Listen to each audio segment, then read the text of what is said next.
Welcome दोस्तों। आज हम लोग बिहार बोर्ड के 10वीं क्लास के नॉन हिंदी के 9 नंबर पाठ अशोक का शस्त्र त्याग के बारे में जानेंगे। यह एकांकी है। एकांकी का अर्थ होता है एक अंक वाला नाटक। अशोक का जो शस्त्र त्याग है यह एक अंक वाला नाटक है।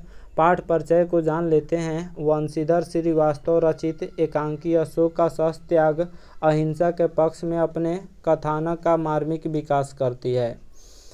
अशोक का शस्त्र त्याग यह जो एकांकी है इसके रचनाकार वंशीधर श्रीवास्तव हैं। इसमें जो है अहिंसा के पक्ष में अपने कथानक का मार्मिक विकास करती है। यह जो एकांकी है यह अहिंसा के पक्ष में है, शांति के पक्ष में सक्रिय होने की शिक्षा देती है। यह एकांकी जो है वह शांति के पक्ष में एक्टिव होने की शिक्षा देती है। इस लिहाज से पाठ की उपादेयता उल्लेखनीय है। अभिनय नाटकीय दृश्यों का संयोजन प्रवाहमयता की दृष्टि से पाठ विशिष्ट है। इस पाठ में अभिनय है और फिर नाटकीय दृश्य के रूप में इस पाठ को दिखाया गया है। चलिए शुरू करते हैं पाठ को। वंशीधर श्रीवास्तव रचित एकांकी अशोक का शस्त्र त्याग अहिंसा के पक्ष में मार्मिक विकास करती है और शांति के पक्ष में सक्रिय होने की समझ देती है। अशोक अपने सैन्य शिविर में टहल रहा था। सैन्य शिविर का अर्थ होता है जहाँ पे सैनिक रहते हैं, और उसी सैनिक शिविर में वह टहल रहा था। उनके मुख पर चिंता की छाया है। अशोक के मुंह पर चिंता की छाया था। वह कहता है कि 4 साल हो गए कलिंग पर, अभी तक विजय हासिल न कर सके। वह अशोक कहता है कि 4 साल से हम लोग युद्ध लड़ रहे हैं लेकिन अभी तक कलिंग पर विजय नहीं हासिल कर पाए। संवाददाता। संवाददाता का मतलब होता है संवाद पहुंचाने वाला, खबर को पहुंचाने वाला। तो संवाददाता सूचना देता है कलिंग का राजा लड़ाई में मारे गए। अशोक खुशी से कहता है कि क्या कलिंग जीत लिया गया। संवाददाता चुप रहता है। अशोक फिर गुस्से से पूछता है, तो पूछने पर वह संवाददाता कहता है कि अभी तक कलिंग दुर्ग के फाटक बंद है। अशोक आवेश में आकर कहता है। अशोक गुस्सा हो जाता है और वह कहता है कि वह कल खुद सेना का संचालन करेगा। दूसरे दिन प्रातः काल का समय है। अशोक सैनिकों से कहता है कि 4 साल से युद्ध हो रहा है। उसका राजा भी मारा गया है। उसके सेनापति हमारे कब्जे में हैं। दोनों ओर से लाखों आदमी मारे गए हैं, लाखों घायल हुए हैं। फिर भी कलिंग दुर्ग का मगध का पताका नहीं फहर रहा है। फिर भी कलिंग दुर्ग पर, दुर्ग का मतलब किला होता है, फिर भी कलिंग के किला पर मगध का पताका मिस झंडा होता है। मगध का झंडा नहीं फहर रहा है, मगध का ध्वज नहीं फहर रहा है। अशोक जो होता है वह चिंतित होता है कि 4 साल से हम लोग लड़ रहे हैं, फिर भी हम लोग कलिंग को जीत नहीं सके। अशोक कहता है कि हम शपथ लेकर प्रण करें कि या हम कलिंग के दुर्ग पर अधिकार कर लेंगे या सदा के लिए मृत्यु की गोद में सो जाएंगे। अशोक और उसके सैनिक मिलकर शपथ लेते हैं कि या तो हम कलिंग को जीत कर रहेंगे या फिर हम मर जाएंगे। यानी अशोक कहता है कि हम मर जाएंगे लेकिन कलिंग युद्ध को जीत कर रहेंगे। मरेंगे तो ठीक है, नहीं मरेंगे तो कलिंग को जीत कर ही रहेंगे। अचानक दुर्ग का फाटक खुलता है। किला का फाटक अचानक खुल जाता है। पद्मा के नेतृत्व में स्त्रियों की शस्त्र सज्जित सेना खड़ी है। पद्मा कौन थी? तो पद्मा कलिंग के राजा की पत्नी थी।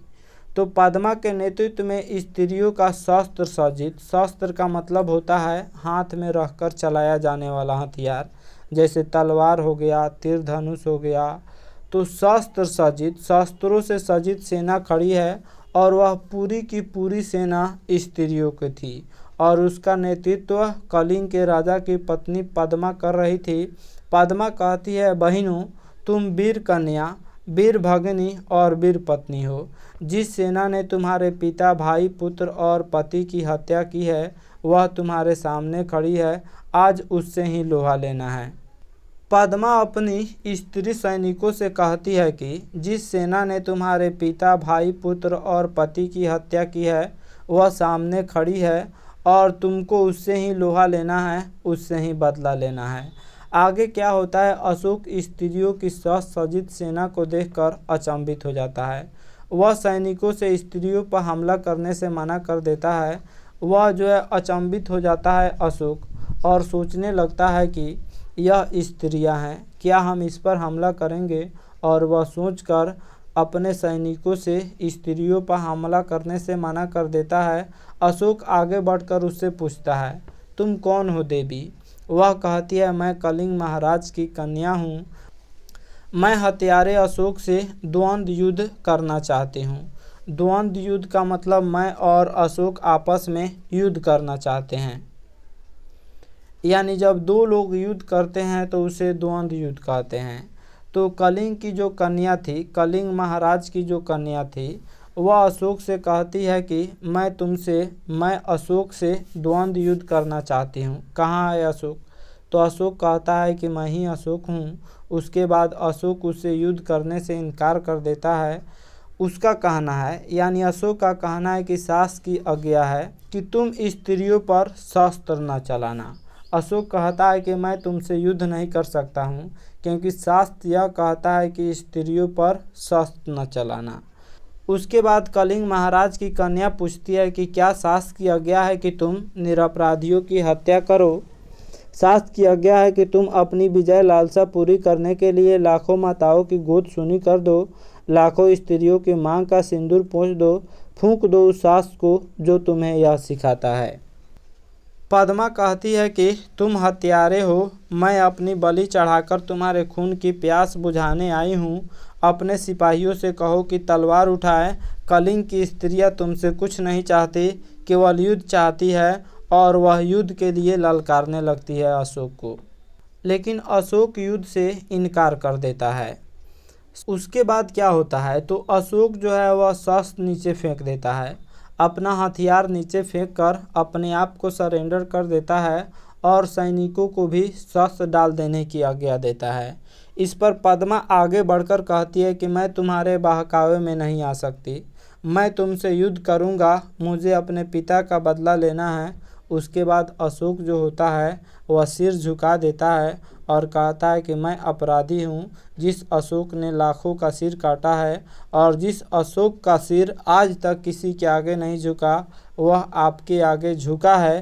काट लीजिए इस सर को, मैं हथियार नहीं उठाऊंगा, मेरी प्रतिज्ञा अटल है। उसके बाद पद्मा कहती है, तो जाइए महाराज, स्त्रियां भी निहत्थों पर वार नहीं करेगी, आप अपनी प्रतिज्ञा की रक्षा के लिए जीवित रहिए। और वह पद्मा कहती है कि स्त्रियां भी निहत्थों पर वार नहीं करती। अशोक बौद्ध धर्म का स्वीकार कर लेता है और कभी भी शस्त्र न उठाने की शपथ लेता है।